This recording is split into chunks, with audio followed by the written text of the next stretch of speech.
Usa ka metro nga rattan stick o kining yantok giapod-apod ang adto sa mga pulis Talisay City nga mo'y gamiton sa hingpit kapag patuman sa physical distancing. Adunay live report si Fame Marie Dumabok FM. Bab ni dagsa ang mga tawo nga mamerkaduhay, mga nag-shopping ug mga namalit sa panginahanglanon alang sa pagsugat sa bag-ong tuig. Kasagaran kanila wa na nakapatuman sa physical distancing. Ug aron way close contact, ang mga pulis nga namadlong ang nigamit sa gitawag og social distancing stick. Gihimo pa ang seremonyal nga pagkapudapod sa stick nga may gitas-on nga usa ka metro ngadto sa mga beat patrollers sayo ganihang buntag atubangan sa Talisay City Hall. Gipahinumdom sa ilang hepe Lieutenant Colonel Gerard A. Spilari nga mahimo mang magamit batok sa mga kriminal ang maong stick apan maximum tolerance gihapon ang ipatigbabaw. One of the challenges that we have faced in enforcing our quarantine protocols is kanang maglisod og enforce a social distancing. So with the stick, we will use it to measure and to approximate the distance between persons, especially in areas of convergence like malls. Dugang ni Pilari nga gisugdan nila kini karon tungod sa pagdagsa sa mga tawo nga nangandam sa pagsugat sa bag-ong tuig.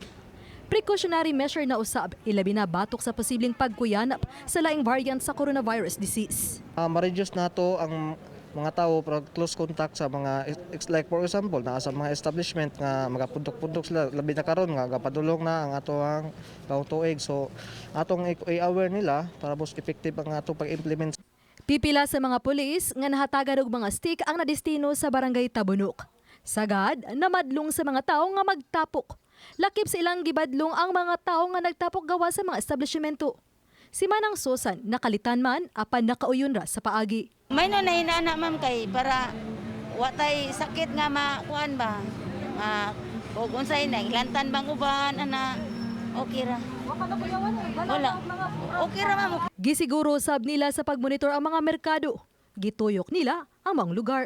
Giangkon sa kapulisan sa dakbayan sa Talisay nga aduna gislay kadisdanan nga nasinati diha sa pagpatuman sa physical distancing sa mga mamalitay labi na dinhi sa pampublikong merkado sa Tabunok apan matud nila nga ilag yung paningkamutan nga mapasunod ang maong health protocol. Kinahanglan jud kay di man gud makalimot man gud ang mga tawo nga kanang sa social distancing ba. Muna nagud na ko likay-likay ganina.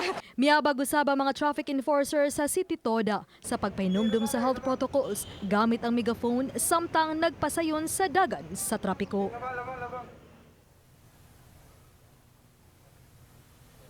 Bab, ang paggamit sa maong social distancing stick ang dili lang kutob sa pagsugat sa bag-ong tuig, kundi matod ni Lieutenant Colonel Pilari nga hangtod pa kini nga matapos ang pandemya ug kun makita pa nga aduna pay mga publiko nga makatawhan nga magpundok-pundok diha sa kadalanan. Bab, Dili to rattan stick di ay yano lang nga kahoy di ay Fem. Di ba rattan stick mo nagpanghatag sa kauluhan murag substandard naman na. Fem?